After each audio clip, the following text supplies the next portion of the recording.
Alright, here's a problem from the parametric equations section. We're modeling the flight of a ball that's leaving this bat at 100 miles per hour.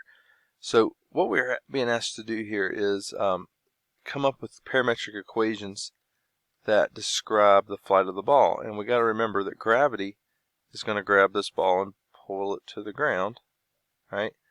And I'm going to do that in red. Let me make it a little bit thicker so you can see it.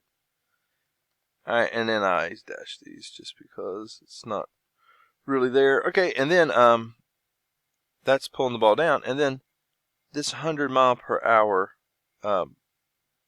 vector, 100 mile per hour trajectory the ball is on. What sine and cosine allow us to do, and why this, if you click on tutor in this section to get some help, the sine and cosine are being multiplied by this v naught. V naught is the initial velocity, and that's the 100 miles per hour in this particular problem. So what's going on with sine and cosine is it is breaking up that 100 mile an hour vector at that 20-degree angle into vertical and horizontal components. So let me make this one, let's do green, and make it a little bit bigger. Green, I said. So we're at 100 miles an hour, but we are, this is gravity's doing that to it. Gravity is pulling down on it. I'll do that out externally. But this ball, the components are, it's rising. So that's what this vector is representing. It's rising and it's moving forward. Now this is supposed to be vertical. I don't know why it won't let me do it completely vertical, but you get the idea. That's up and down. This is forward. So there's 100 miles an hour at a 20-degree angle. Part of that 100 miles an hour velocity is upward, and part of it is forward. And that's what this represents. X. This is the forward, left to right in this case. Part of the velocity. Alright, so part of the velocity is moving forward, and then part of velocity is moving upward. So this part's making it rise from this initial height of 3 feet. And then this is going to be gravity that's acting against it. So that's what I was trying to draw here, is gravity is fighting that ball from moving up. And that's the only thing that we're going to add externally to this. We're not going to put a like a wind resistance or a drag or anything like that. We're just going to make it fighting gravity. So gravity's pulling it down, the ball is rising, and that 20. So let me just add these two guys. V naught sine 20, that is this 100 is the V naught. Let me add that in there too. 100 is V naught. Alright, and then these are just numbers. The sine of 20 degrees is a number times 100. The cosine of 20 is a number times 100. And they'll go into these equations. G is gravity. Gravity is negative 32, because of this negative, 32 feet per second squared. So this would be 32 divided by 2, or half of 32. This will be 16. And then we'll just plug these numbers in. H naught is 3. V naught cosine. V naught is the original velocity times the sine of 20. Now, what are we going to have to do? One thing that we will need to do is deal with the fact that we got mixed units. We got miles per hour, alright, and feet.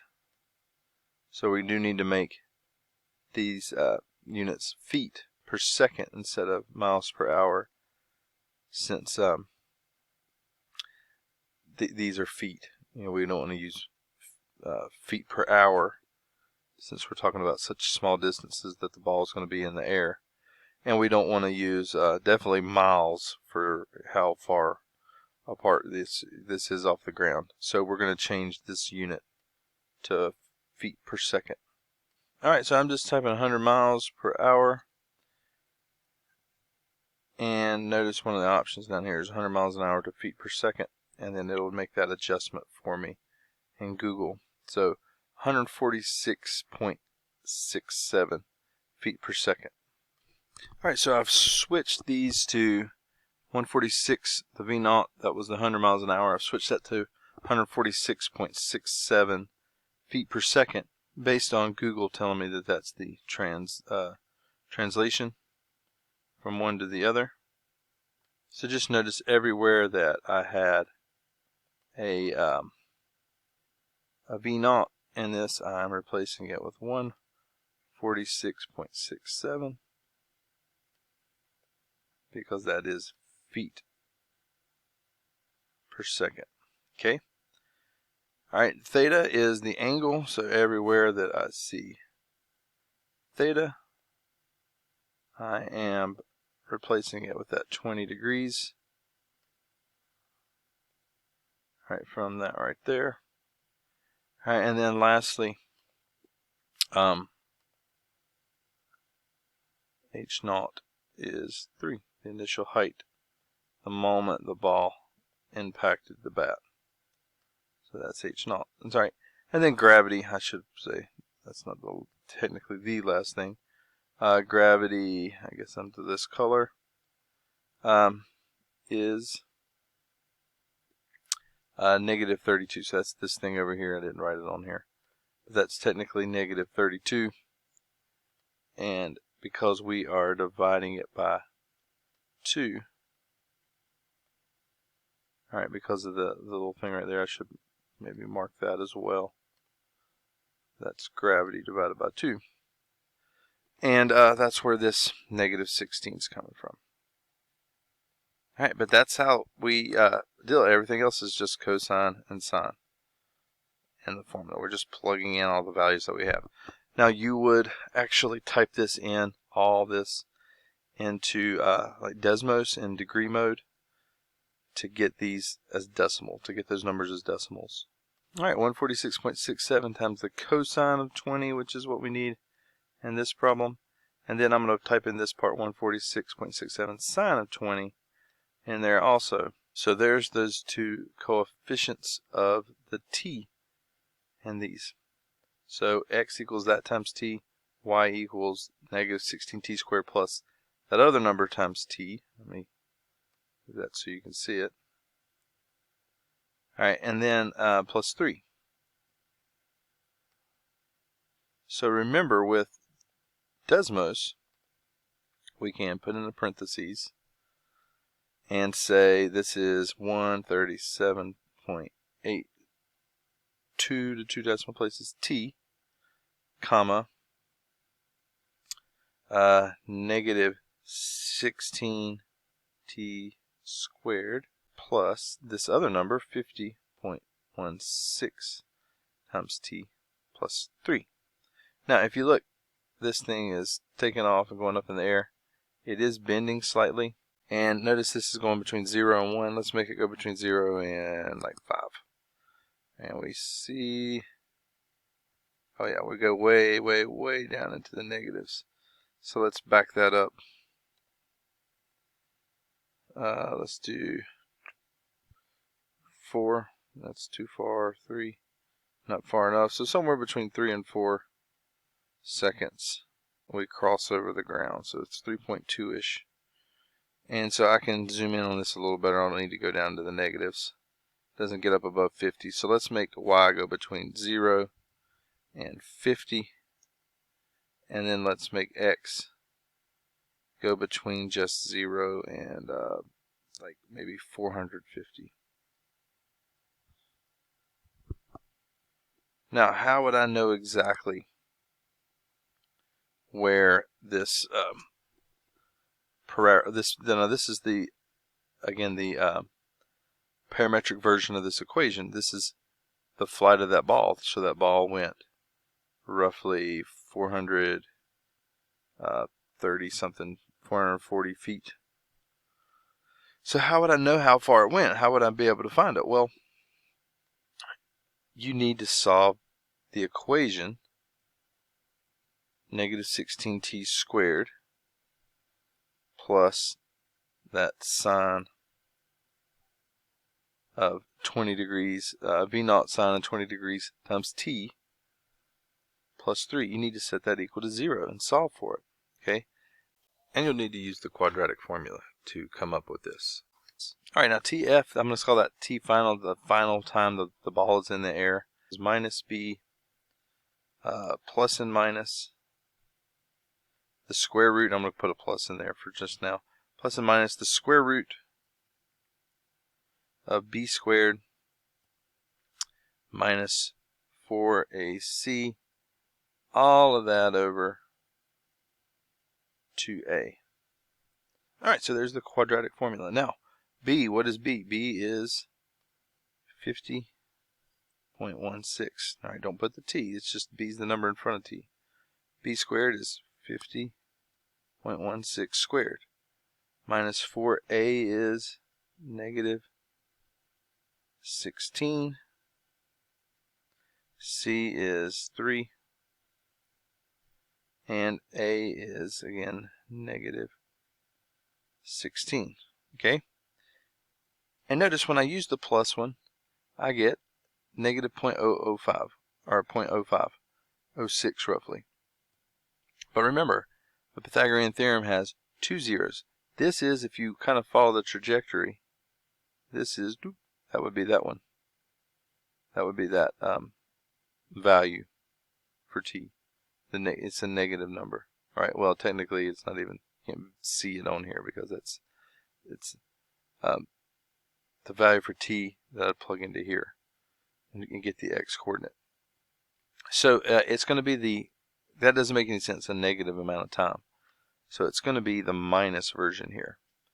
In the minus version, we get this number, TF. And this is how long the ball is in the air. It's in the air for roughly 3.2 seconds. It goes up and it comes back down, and it hits over here.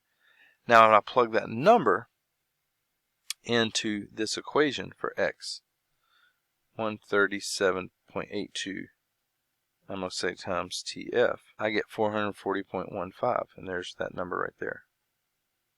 Okay, and I plug TF into this other equation, negative 16 times TF, the final amount of time that the ball is in the air, squared,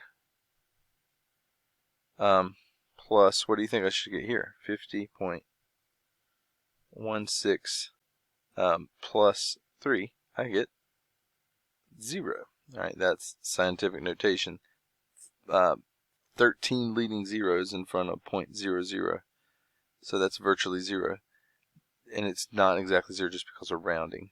You know, we've rounded these values, But that ball is on the air. So at the final amount of time, TF, the ball is at 440 feet in the x direction and 0 in the y direction. We're getting that final value of the flight of the ball when it's on the ground. So this is how far the ball went away. Now, how far did it go up? Well, that's the vertex of this part of it. So how do I do that? Well, remember, if you recall in algebra, we take, to find the vertex of a parabola, you take half of this and divide by a. So, or you can say minus b over 2a is what some people write. So minus 50.16 divided by 2a is negative 16. So we get this number, 1.5675. So that's how long it takes for the ball to get to its maximum value. Now, what is its maximum value? Well, now I plug that number, and we can call this m for t max. And now I can plug t maximum into the y equation. So negative 16 t maximum squared plus 50.16 times plus 3. So 42.3 roughly feet. And if you kind of follow over here, there's 40, there's 50, there's 42. We're just slightly above 42 at the maximum. And then if I plug that into the x part, 137.82 times t maximum, I get the distance that we've traveled horizontally to get to the maximum height. So 216 0.03. Alright, and if I plot the point 216.03285, comma, and that's just 10, comma, and then 42.3129, you can see we're right there at the maximum height. Alright, so that's how we can use these parametric equations to come up with the curve that the ball will travel, and also to find these final points, these maximum distance away from where we started, when the ball hits back on the ground, and also the maximum height, which is the vertex of this parabola right here.